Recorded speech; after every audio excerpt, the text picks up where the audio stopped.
Sa ating mga minamahal na kababayan, alam niyo po, pagising ko kaninang umaga, nakita ko yung mga headline at ang pinag-uusapan ay yung naaprubahan na fare hike para sa ating mga nagpapasada. Sa aking palagay, dahil nga may problema pa rin tayo dahil sa gera sa Middle East, ay sabi ko siguro hindi ito ang panahon para magtaas ng pamasahe para sa ating mga kababayan. Kaya tinutos ko sa DOTR na suspendihin muna ang fare hike at i-defer muna natin yan, i-postpone muna natin yan dahil nasa gitna ngayon tayo nitong sitwasyon na ito na kailangan patuloy ang ating pag-alalay sa ating mga commuter, sa lahat ng mga ating manggagawa, mga estudyante, lahat ng gumagamit ng ating transport system.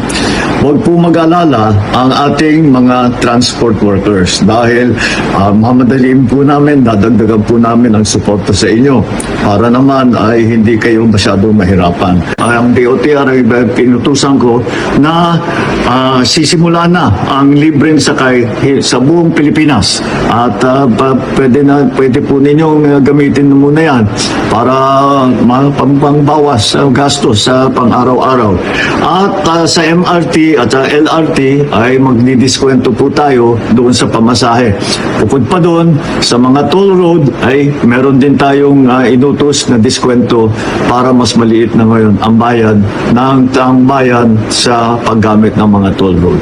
Kahit na may malaking gulo na nangyayari, ay ang aming nga rin ay basta't kaunti lang ang mararamdaman o sana man kung kaya namin gawin, sana walang mararamdaman ng ating taong bayan sa kanilang araw-araw na pagtrabaho, sa ating mga estudyante na araw-araw pumapasok. Alalahanin niyo po ninyo na ang inyong pamahalaan ay laging nandito.